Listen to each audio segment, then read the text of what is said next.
Hello again. Lots to talk about with Stellantis this week. The automaker formerly known as FCA is making a big electrification push, and we have got important news from Dodge, Jeep, and Ram to share, plus a whole lot more. Now, Sean, I'm going to throw this ball right in your court. You covered the live stream.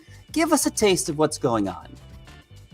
Well, essentially, there's about to be a whole lot of new EVs coming from Dodge, Jeep, Ram, and we'll even talk about Chrysler. What? They still build cars? Yeah. It's news to me. I mean, there's definitely a lot of stuff going on here. Pretty cool stuff as well. Although at this point, we don't know exactly how much of it is vaporware, how much of it is actually going to go into production. But still, it's pretty exciting with everything that they showed earlier in the week. Before we dive into some of the actual products that were unveiled, I think it's important that we cover some of the underpinnings of those vehicles because, Sean, they've got a series of brand new architectures that they're coming out with. What does this mean? Right. So we'll lay the foundation before we talk about the potentially really cool stuff to come. These 4 new platforms are basically the foundation of Stellantis and the brands that are going to build EVs in the next few years. There is STLA, or the executive has actually pronounced it Stella, Stella Small, Stella Medium, Stella Large, and Stella Frame. And if you can't tell by the sizing chart there, they're going to underpin different sized vehicles. There will be, a platform for small urban vehicles. The medium is for more like passenger sedans, and they said premium luxury cars. The large is interesting because that is specifically for all-wheel drive performance vehicles and American muscle cars. They specifically called that out. And then the Stella Frame is for body-on-frame vehicles like a pickup truck. And we're going to talk about a pickup truck very shortly, Craig. We sure are. So they're calling them Stella, STLA, as you mentioned. They didn't give any explanation. That's not an acronym for something, is it? I mean, obviously, Stellantis, Stella, there's a tie in there, but they didn't create some cutesy acronym, did they? No, not that they shared during the presentation. I mean, we could make one up right now, or everyone watching live, come up with your best STLA acronym, and we'll read the best safe for work ones on the air. It's not a bad idea. The best I could do with the STLA, that's their stock ticker symbol. So, yeah, it is something at least. But yeah, they're talking a whole new range of electric vehicles across their various brands. What do they have? 14 different brands, something like that. So it's going to be everything from like urban runabouts to full-size trucks and SUVs. They're talking about electric range of up to 500 miles and maybe even solid-state batteries, and 5 gigafactories are in the works, whatever a gigafactory is. If it's not Tesla, I'm not so sure. So that's sort of that's what's underpinning this whole electric revolution at Stellantis. And perhaps the most exciting vehicle that they revealed is a new Dodge muscle car. Yes, we have no name for it. We don't know if it's going to be a new Challenger, a new Charger. I have to say, just by looking at this footage they shared, and by the way, they didn't actually give us photos or videos. This is just taken straight from the live stream. It kind of has more Challenger-like proportions to me. It looks like there's those hideaway headlights from like the late 60s, Dodge. And then it looks like there might be some recessed taillights in the back, but, it's so quick and there's only so much you can gather from it.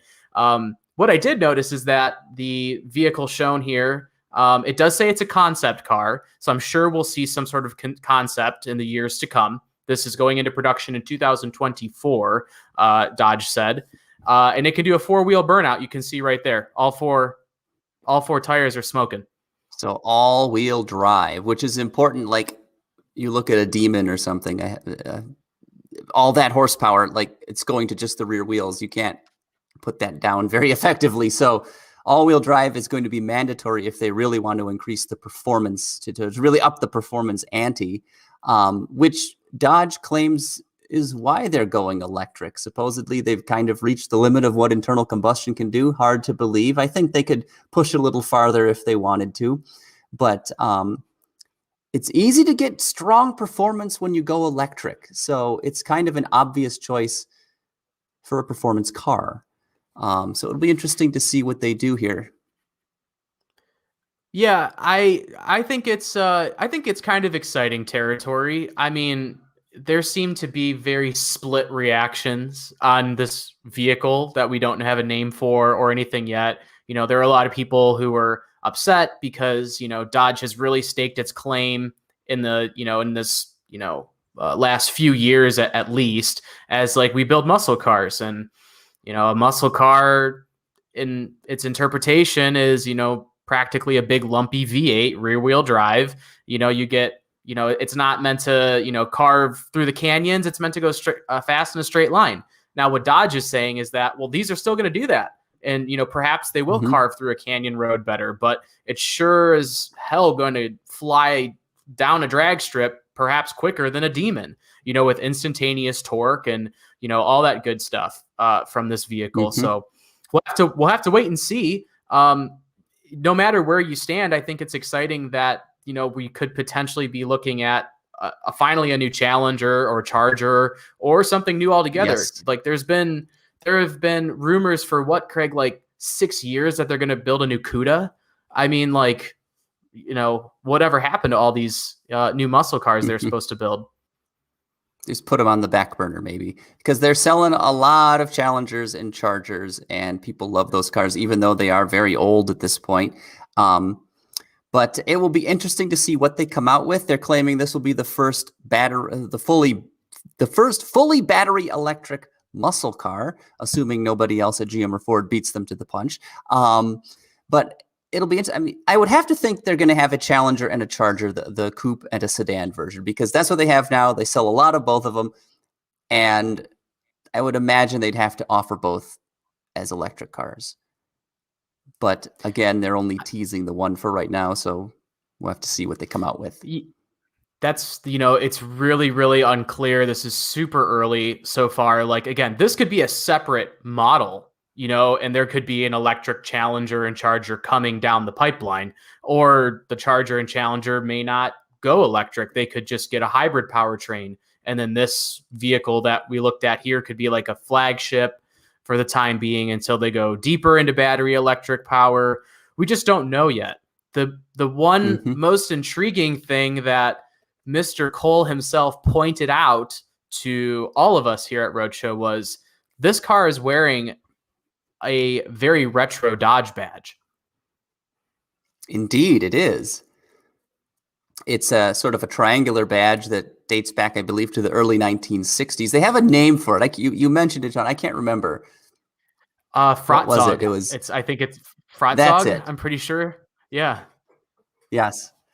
So that is a classic. That is a retro Dodge logo. That Dodge has had like 10 or 12 logos over the years from the early. See, there we go.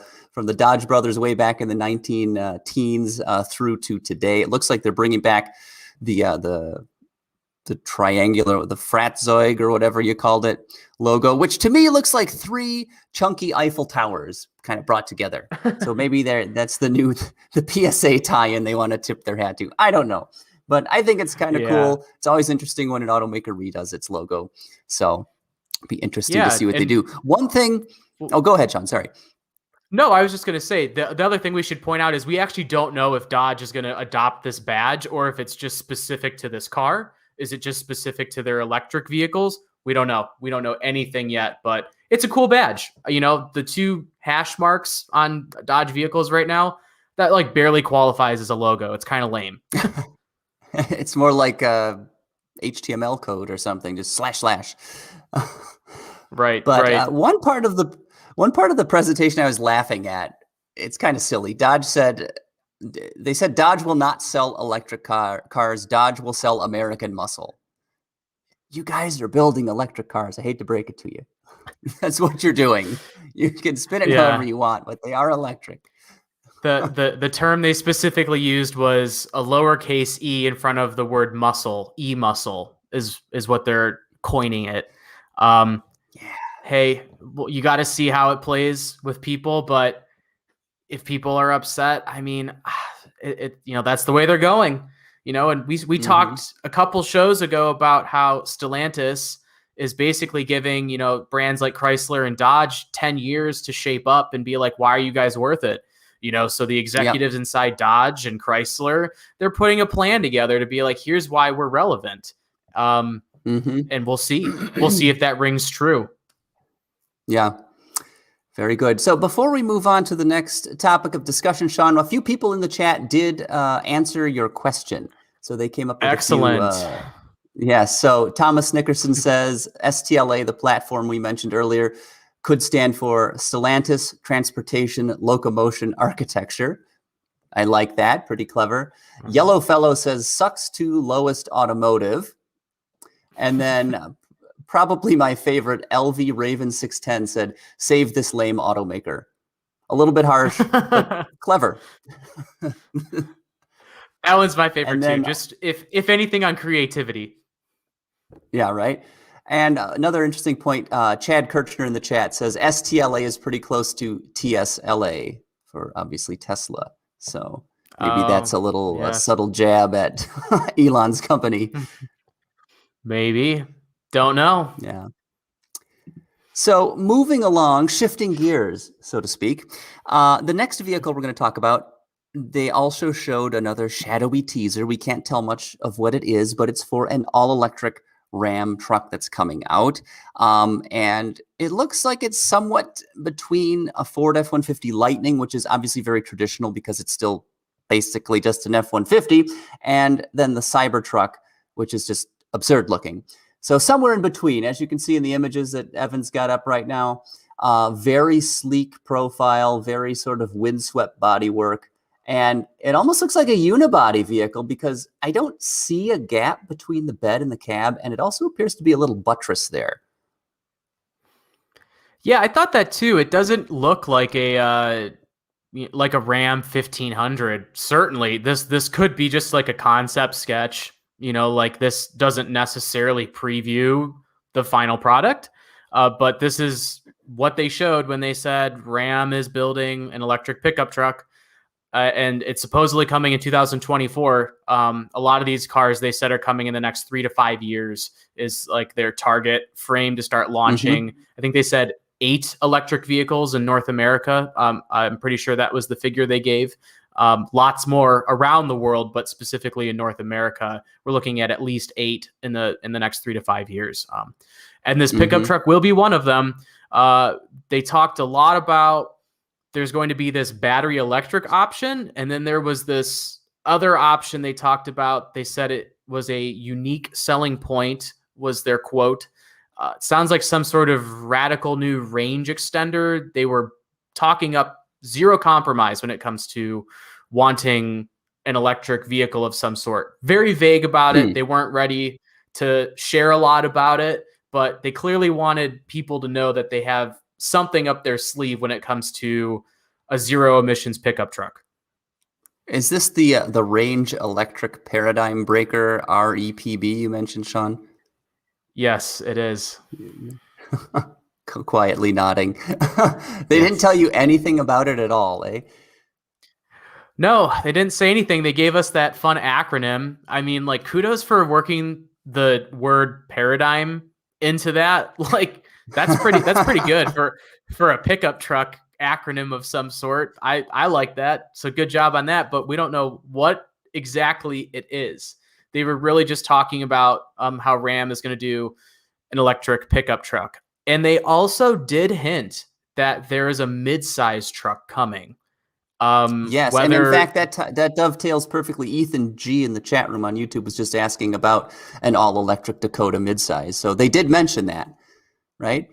Yeah, they definitely hinted at it. We don't know. Again, like this was like very like if you're like in high school, like doing an outline for an essay, like this is like A. Like we got like A, and then like the name, B, C, the segment, the 1, 2, 3. Those are all missing. So this are like the core basic things they wanted to tell us. But they did mention some sort of smaller pickup truck, midsize, presumably would be, like Colorado and Ranger sized, is coming. Does that mean we're going to see like gasoline versions of that truck and then an EV version as well? again, we don't know. But that there would was be the just smart thing to do. It would be the smart thing to do. I think that would be the route to go. Even though Ram said they're committed to expanding like electrification across its entire lineup. I think they said 2024, 26. There were so many dates thrown out there, but there's going to be a lot of electrification coming to any single Ram on sale. But yes, to answer that person's question, they did say a smaller pickup truck is coming. Mm-hmm. Very exciting. The current crop of mid-sized trucks ain't the best that's out there. None of them are really outstanding. So perhaps this is an opportunity for Ram to really break through with something new and exciting. Just to back up for a second, Sean, this range electric paradigm breaker, do you have any speculation what that might be? It almost sounds like a gasoline engine that would recharge the batteries or something, but it seems too simple. Yeah, I mean that's all my brain goes to is like if you're talking about like that word, extender, then there has to be something that's working with a battery and an electric motor. I don't know, like, have they cooked up something we've never thought of?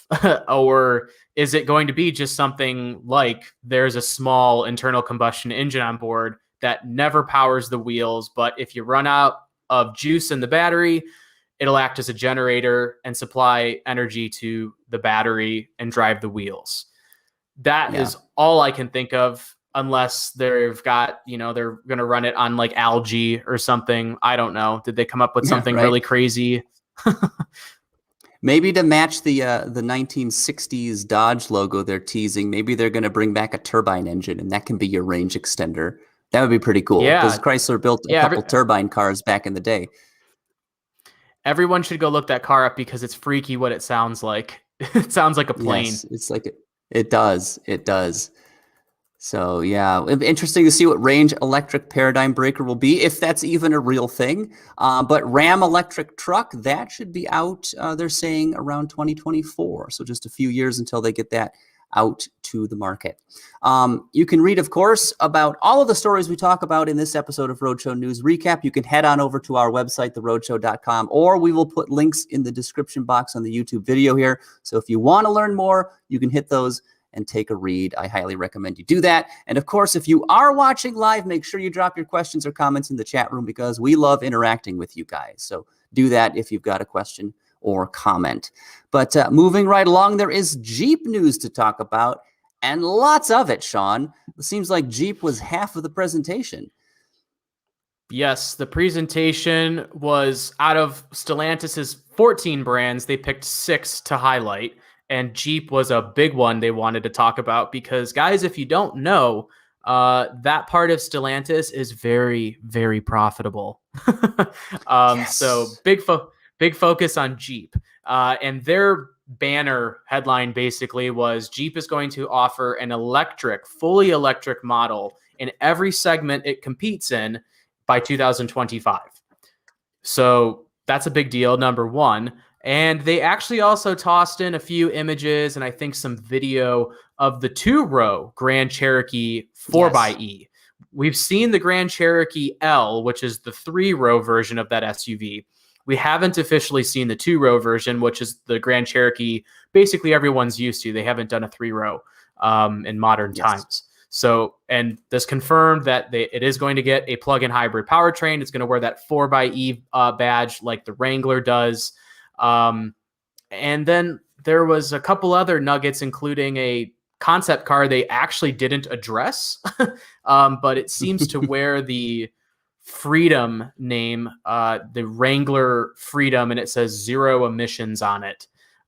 Sort of, there you see it there, some sort of future concept of no sorts. Official and name.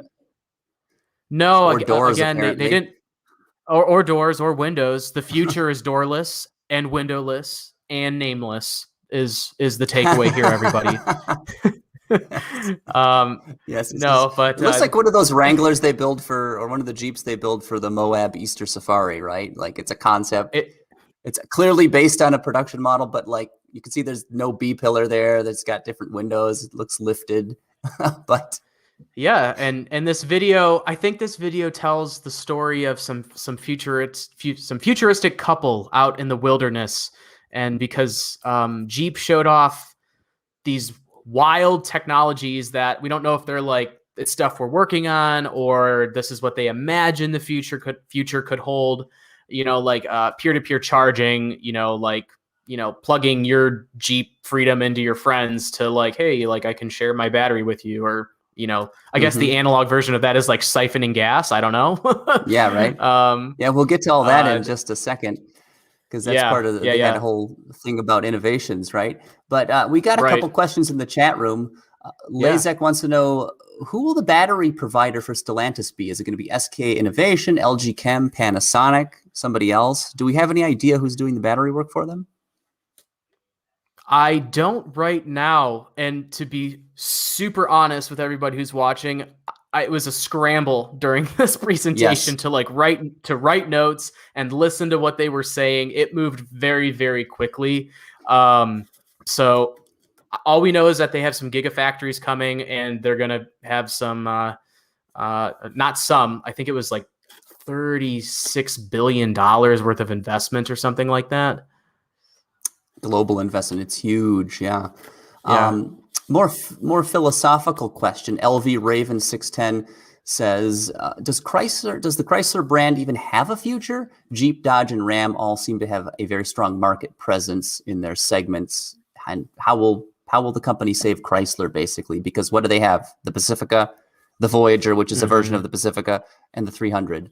So yeah, Chrysler is one of the brands, oddly enough. I mean, it's the name that's on the building, right? And it's the brand that might be getting dropped when you think about it, because I don't know what their market share is off the top of my head, but it can't be very much. And they're certainly, I would bet my life they're not as profitable as Ram or Jeep. Yeah, I would agree. I mean, they build a darn good minivan. The Pacifica's great. Yes. But we don't, in fact, Chrysler wasn't even one of the brands they decided to spotlight in this presentation. So that leads me to believe that something is still baking in the oven, so to speak, for Chrysler, whatever the plan is for that. But we will touch on Chrysler a little bit in an upcoming segment here. So stay tuned for some of that. Yes, definitely.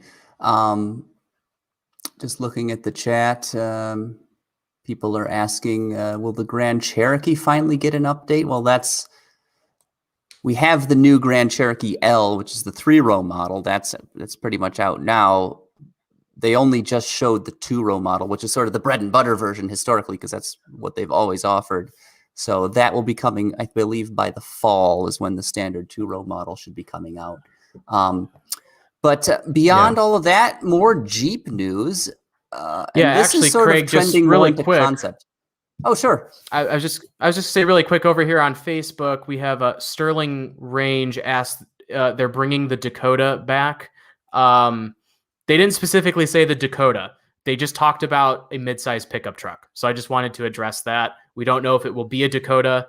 It could be something radically different than a Dakota, but they said there's a mid-size pickup truck coming, probably with an electric version, probably with some other engines, I would assume, but that's not final yet. Just wanted to address that. Absolutely. And let's hope they call it Dakota, because it has a lot of brand heritage. Everybody seems to want a Dakota. So they'd be fools to not use that, I think. I agree. What was I saw a comment. Oh, here it is. Again, from Thomas Nickerson. Chrysler needs to redefine itself as a luxury automaker. It is missing from their American portfolio. And I agree. I don't know that Chrysler could go full luxury like Cadillac or Lincoln, but certainly premium is the place it needs to compete in, I think. Like a Mazda or Buick, but a little bit nicer than Buick. Somewhere in that end of the market. Maybe like an Acura even.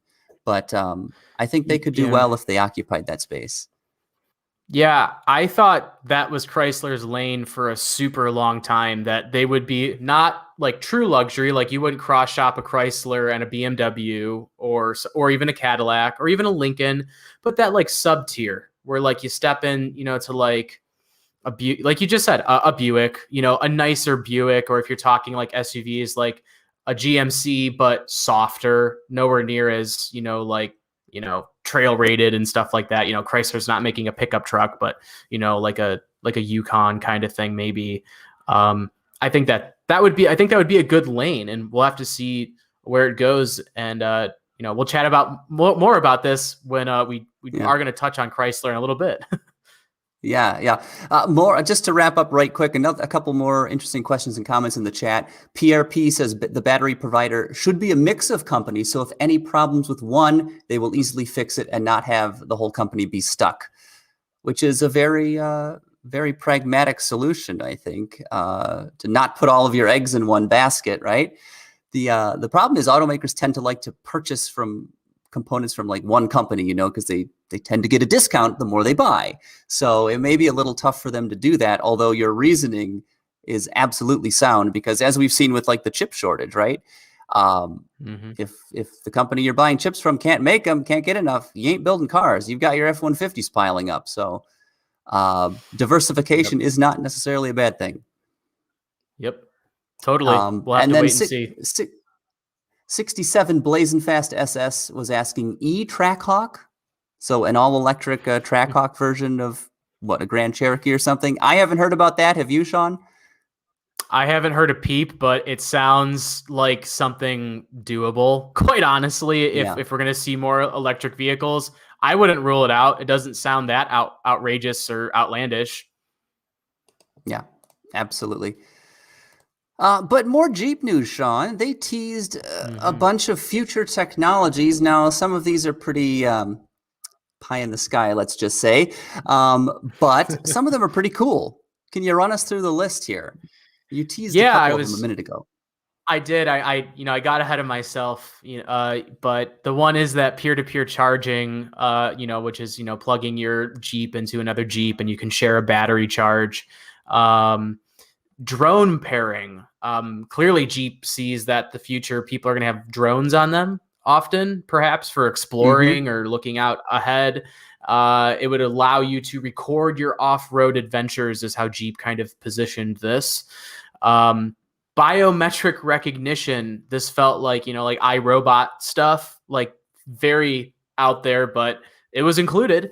It scans the outside of the vehicle to recognize people who are authorized to like enter the vehicle. So like no more car key, no more phone as key. Even it's just like it sees who you are, and that's that. Lets you in, which is like that's the coolest feature, I think, to just be able to walk up and even without your phone or anything, the car just knows it's you. I don't know how that works exactly, the mechanism, but it's very clever. Yeah, here's just a quick offshoot. So when I got my Chevy Volt years ago, that was like one of the first nicer, newer cars I'd owned in a long time, and I was just like floored by the technology. And I sat there one day because I had the My Chevy app on my iPhone. I could click that app. It would use Face ID to log me into the app, and then I could tell the car to start warming up. I was like, this is like some 007 stuff, and it was like 2017. I'm like, it's just crazy when you start thinking about those little things, in my opinion. Yeah. The slow technological creep. Yes. But anyway, that was my off ramp for right now. Who knows? There could be more. I hope there are more. The other thing they should. Sometimes discussion. I just go places. I'm a Toyota slogan. Let's go places. You find new roads. Find new roads. Yeah. Let's go there. I think, or was that Toyota? I don't know. There's so many of them all sound the same. Yeah. Yeah.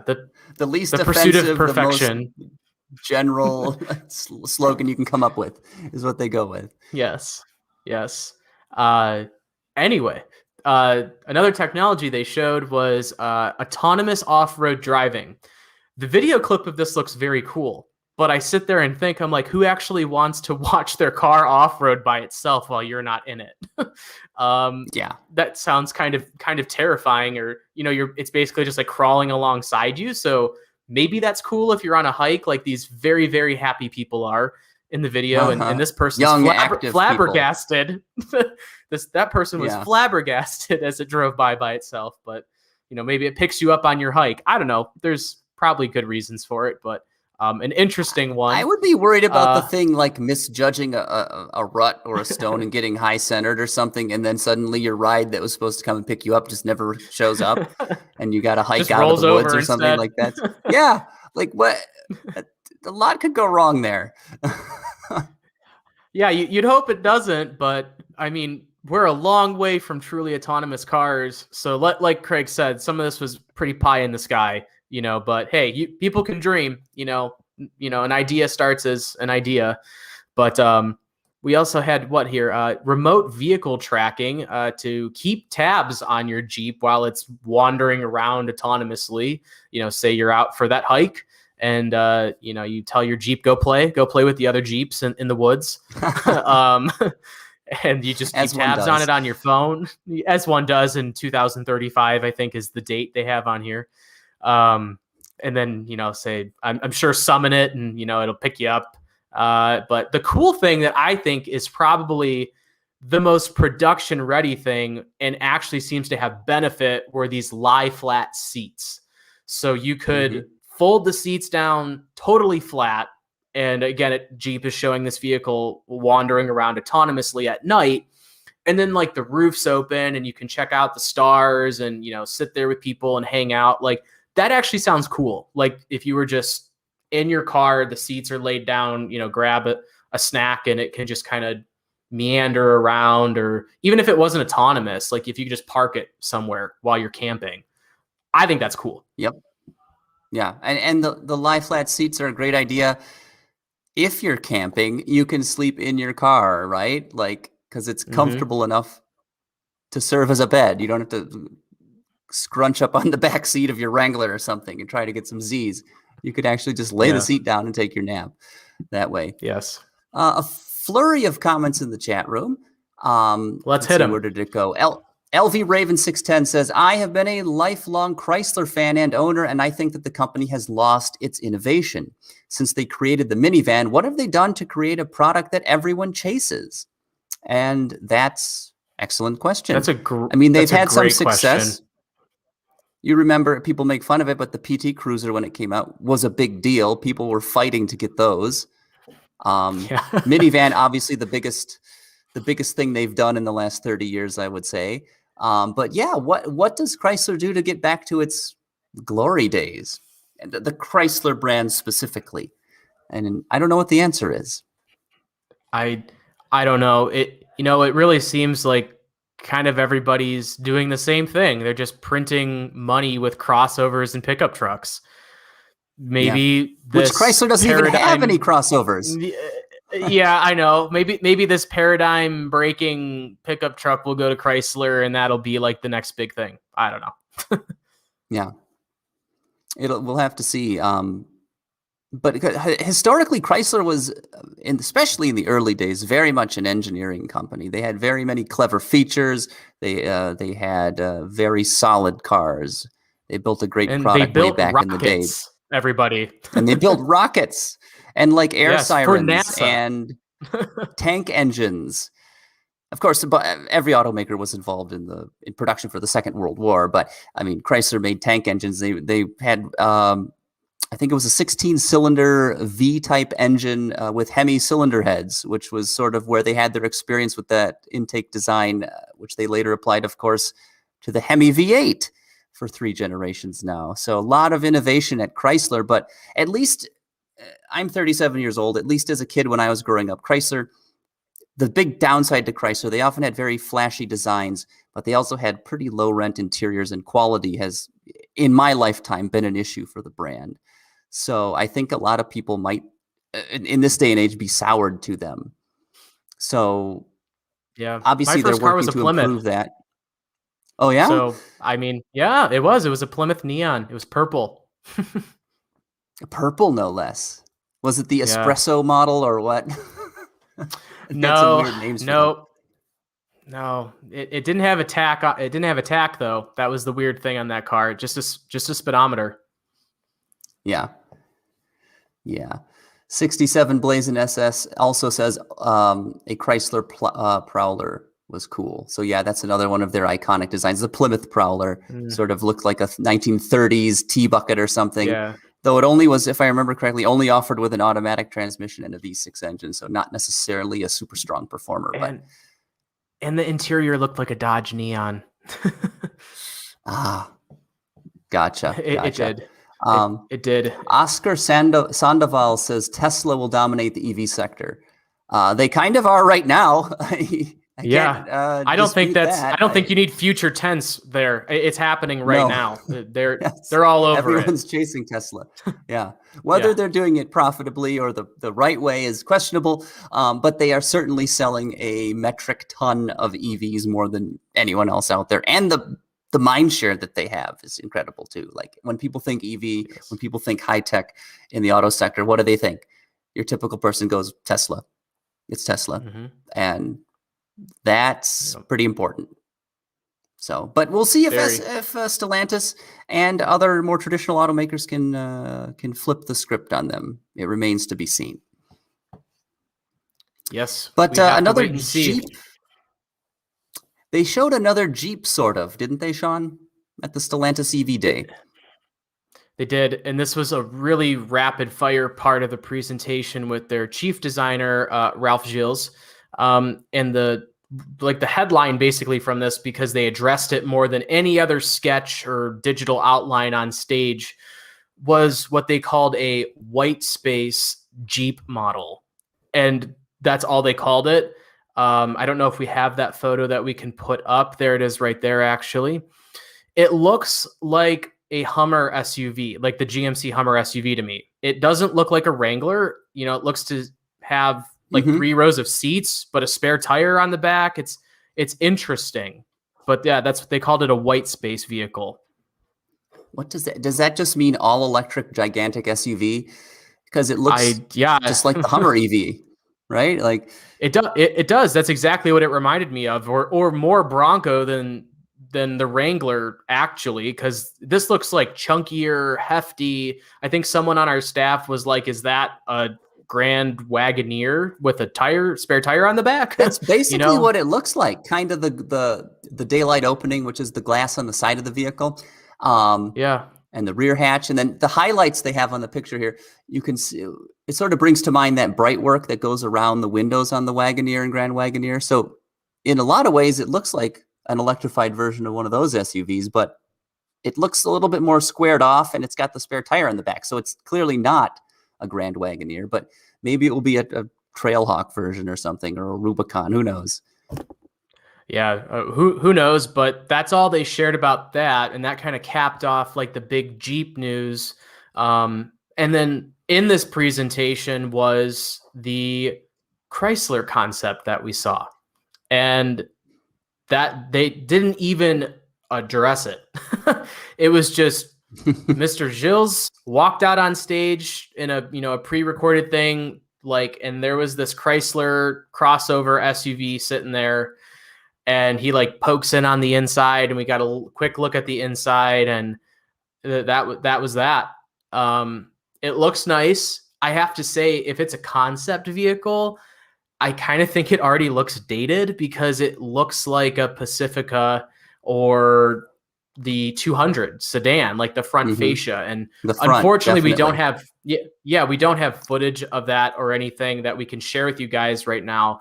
But we do have a very crappy screenshot of it, because that's all we got from this presentation in the stories that you'll see linked down below. And it talks about that white space Jeep, and in there is the Chrysler concept that we saw as well. But that's an EV because the photo was of somebody plugging it in. So something's going on at Chrysler. Craig, they better be doing something if they want to keep the brand around, because they ain't got nothing right now. Yeah.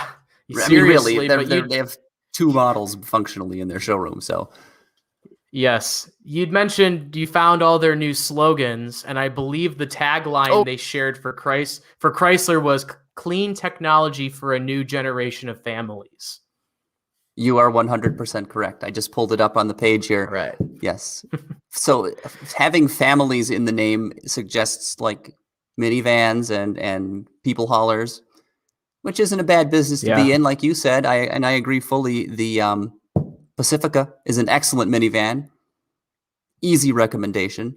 So maybe they're going to continue along that path by offering more crossovers or 3-row SUV, whatever. Bring back the Aspen SUV maybe as a 3-row all electric vehicle. Who knows? Craig, there are so many like no-brainer decisions I feel like Chrysler could have made like 5-10 years ago at this point to like to continue building certain vehicles or bring various things back. I don't know.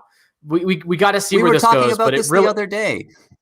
Like the Dodge Dart, when they brought that back, people in the press kind of panned the car.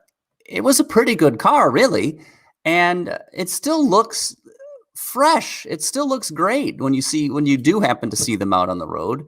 It's kind of a shame they didn't do a mid-cycle update on that car to make it a little bit more competitive and hopefully sell a few more. But they know what the numbers are. We don't, and they decided to cut it, unfortunately.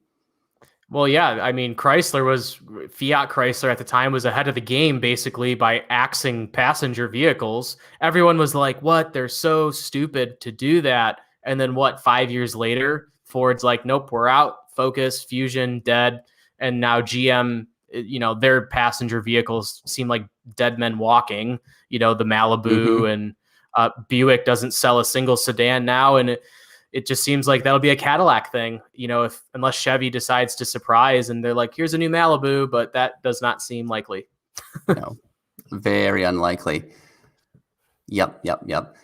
Glancing at the chat, Levante A says the Chrysler concept mostly interested me. So that's a shame because they didn't talk about it at all or even show the damn thing. So we can't really illustrate it for you, but hopefully they get something to production there and bring more people to the showrooms. But hopefully. Yeah, hopefully. We'll see what happens. But the EV revolution is well underway, both at Stellantis and, of course, throughout the rest of the industry. And in the next few years, it's going to be very interesting to see what all electric vehicles do come out to the market. And there should be something for everyone, from electric trucks to more traditional small cars to SUVs and off-roaders. The EV revolution is here.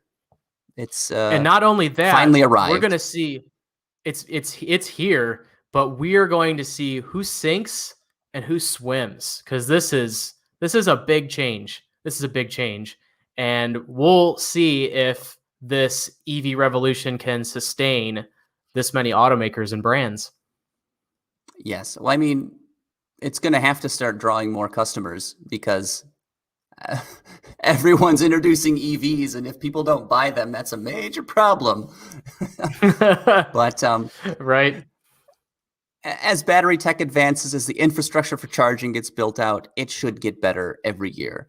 That's the plan, at least. We'll see if that happens. But on that note, Sean, I think we're done talking about Stellantis stuff for this week. That's a lot of Stellantis stuff. A lot of it's exciting, but I think I'm good for right now. I don't know about you. Yes. Yeah, Stellantis. We're good. We're good on Stellantis. Ask your doctor if Stellantis is right for you. Blah, blah, blah. Twice a day Stellantis. Yeah. So, Sean, thank you as always for helping out. And we owe a big Roadshow News Recap. Thank you to Evan Miller as well. He's the man. He's more than just a video producer. He's a master crocheter. And he loves teaching the homeless about how to find a good chauffeur. So, Evan, you are a rock star, and thank you so much for all of your back-end technical work. It's much appreciated. Yes, thank you so much for that. And there's the new Dodge logo we meant to show earlier, right, Craig? That's the Dodge Doge or whatever. Is that how you say it? Doge? Okay, Doge. I never know for sure. Doge. Yes. And just so you guys know, thank you so much for talking to us last week in the comments, in the live chat, and in the static video. We have big things coming, and we will let you know about those soon. But we heard you, and we're going to make Roadshow News Recap even better. Even more adequate than it is right now. Yeah. That's a promise. So anyway, thank you all for watching Roadshow News Recap, where we dissect and discuss the most important automotive-related stories of the past week. You can join us for the live broadcast here every Friday at 3 p.m. Eastern on the Roadshow YouTube channel and, of course, even on Facebook. So on that note, make sure you like, subscribe, and ring the bell. Stay safe, eat your veggies, wear clean undergarments, and make sure you have a great weekend. Thanks again.